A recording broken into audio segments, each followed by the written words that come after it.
आज Doubtnut app download करें। Doubtnut पर अपने सभी गणित, रसायन विज्ञान, भौतिक विज्ञान और जीव विज्ञान के डाउट्स का करो सफाया। बस प्रश्न की फोटो खींचो, एक ही प्रश्न को क्रॉप करो और तुरंत वीडियो सोल्यूशन पाओ। अभी डाउनलोड करें। तो स्टूडेंट, आपको इस क्वेश्चन में दे रखा है, एक व्यक्ति एक स्थिर स्रोत और चट्टान के बीच खड़ा है। जब वह उसे और स्रोत को मिलाने वाली रेखा के अनुदिश गति करना प्रारंभ करता है तो वो 10 विस्पंद प्रति सेकंड चलता है। व्यक्ति का वेग कितना है? स्रोत की आवृत्ति है 600 हर्ट्ज, ध्वनि का वेग है 330 मीटर प्रति सेकंड। क्या आपको क्या दे रखा है कि एक तो ध्वनि का स्रोत है आपके पास, है ना। मान लीजिए आपके पास कोई लाइन है जिस पर आपके पास जो व्यक्ति चल रहा है। आपका स्रोत यहाँ पर मान लीजिए एस ये है, और यहाँ पर आपके पास कोई चट्टान है। किस तरीके से मान लीजिए चट्टान है आपके पास, है ना। तो अब ये क्या हो रहा है कि जो आदमी इन दोनों के बीच में खड़ा है, ठीक है। मान लीजिए आपके पास पर्सन हो गया जो इसके बीच में खड़ा हुआ है, ठीक है। अब क्या होगा कि जैसे ही जब वह उसे और स्रोत को मिलाने रेखा के अनुदिश गति करता है तो वो 10 विस्पंद प्रति सेकंड सुनता है। यानी कि एक तो सोर्स हो गया स्रोत, और दूसरी चट्टान होगी आपके पास, है ना। और ये आदमी हो गया आपके पास, और किस दिशा में अनुदिश कर रहा है कि तीनों को जोड़ने वाली, यानी कि जब वह उसे और स्रोत को मिलाने वाली रेखा के अनुदिश गति करना प्रारंभ करता है। यानी कि इधर, है ना। ये तो हो गया मेन आपका, ये स्रोत हो गया। तो एक किस दिशा में गति कर रहा है? स्रोत की ओर। तो उसे क्या होता है? 10 विस्पंद सुनाई देते हैं। 10 क्या सुनाई देते हैं? विस्पंद। विस्पंद का मतलब बीट, ठीक है ना। और विस्पंद होगा आपके पास प्रति सेकंड, यानी कि इसको बोलते हैं बीट, है ना, प्रति सेकंड, ठीक है, जो आपका विस्पंद लिखा है।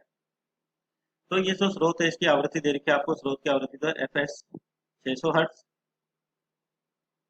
और ध्वनि का वेग दे रखा है आपको 330 मीटर प्रति सेकंड। अब क्या होगा, जैसे इधर जा रहा है तो इसको एक तो डायरेक्ट जो सोर्स से ध्वनि आ रही है वो फ्रिक्वेंसी सुनाई देगी। एक क्या होगा, स्रोत से जाएगी चट्टान के पास, और चट्टान से टकरा के यहाँ पर आएगी।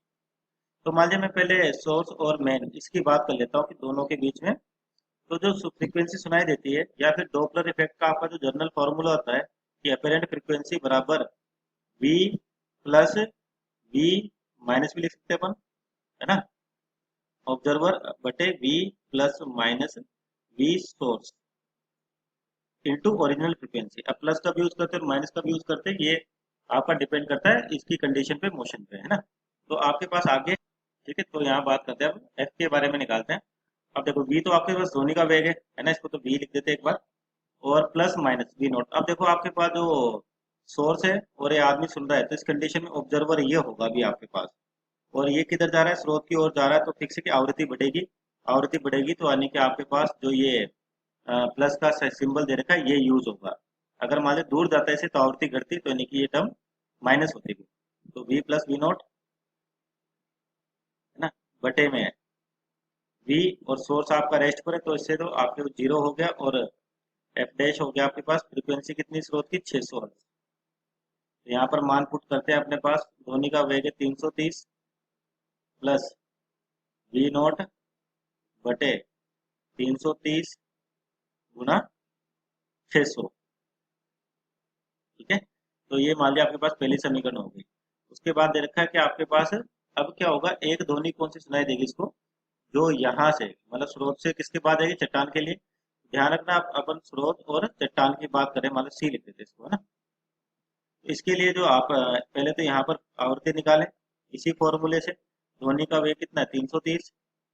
अब आपके पास क्या है, ये भी स्थिर अवस्था में और ये भी स्थिर अवस्था में, तो सारी टर्म्स क्या हो जाएंगी, ये आपके पास v और v कटे, ये 0 हो गया, ये 0 हो गया, तो ये 330 बटे 330 गुना f, यानी कि 600 हर्ट्ज, यानी कि जो फ्रीक्वेंसी है आपके पास वास्तविक उतनी फ्रीक्वेंसी यहाँ पर पहुंचेगी, ठीक है ना।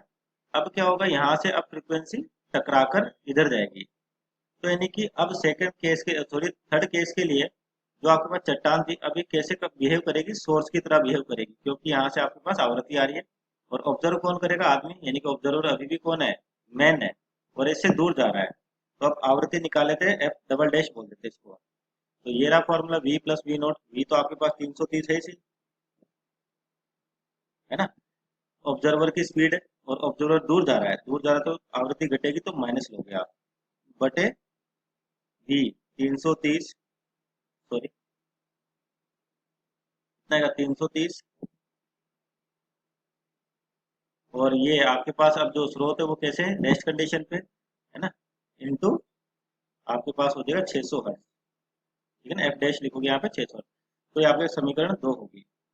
तो अब आदमी को 10 विस्मत सुनाई देते हैं, है ना, तो यानी कि दोनों को क्या करते हैं, माइनस कर देते हैं, यानी कि बीट फ्रिक्वेंसी दे रखी है आपको 10, डेल्टा एफ का मान कितना है 10, बराबर क्या होगा F dash minus F double dash, ठीक है, तो वैल्यू रखे एफ डैश की, या जो टर्म कॉमन दिख रही है आपको 600 दोनों में दिखेगा और 330 भी आपको दोनों में दिख रहा है, ठीक है, तो इन दोनों को तो ले लेते हैं बाहर, अंदर क्या बचेगा आपके पास यहाँ से 330 प्लस वी, 330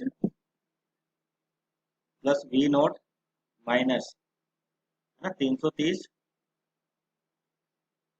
और माइनस माइनस प्लस हो जाएगा वी नोट, ठीक है, तो ये कितना हो जाएगा आपके पास 330 और 330 तो माइनस हो गए, तो बचेगा 600, यानी कि 60/33 है ना, एक जीरो तो कट जाएगा आपके पास, और यहाँ पर आएगा 2v नोट, और ये किसके बराबर 10 के बराबर दे रखी है आपको बीट फ्रिक्वेंसी, तो यानी कि अब आपके पास इसको सोल्व करें आगे, तो ये हो जाएगा वी नोट का मान हो जाएगा आपके पास, यहाँ से ये भी खत्म, ठीक है ना, तो 33/12, ठीक है, तो ये आ जाएगा आपके पास कितना, और आपके ऑप्शन दे रखे जो कितने देखे 5.511 मीटर प्रति सेकंड 16, तो इस तरीके से यानी कि हो जाएगा, तो 2 पॉइंट इसको डिवाइड करोगे आप तो 2 पॉइंट समथिंग आएगी, तो 2 पॉइंट समथिंग की अपने को कौन सी वैल्यू दिख रही है यहाँ पर 2.75 ही दिख रही है, तो आपका आंसर क्या हो जाएगा डी, ठीक है, जब आप इसको डिवाइड करोगे तो जैसे 33 तो 2 पॉइंट ये हो गया 12×24 है ना, और जो बचेगा 9 तो 7, ठीक है ना, तो यानी कि लगभग लगभग जो आपका चौथा ऑप्शन है वो सही है, यानी कि आदमी की स्पीड कितनी है 2.7 मीटर प्रति सेकंड, या option number D. Okay, thank you. कक्षा 6वीं से 12वीं से लेकर नीट, IIT, JEE वो एडवांस के लेवल तक 1 करोड़ से ज्यादा छात्रों का भरोसा। आज ही डाउनलोड करें डाउटनेट ऐप या व्हाट्सएप करें अपने सारे डाउट्स 8400 400 400 पर।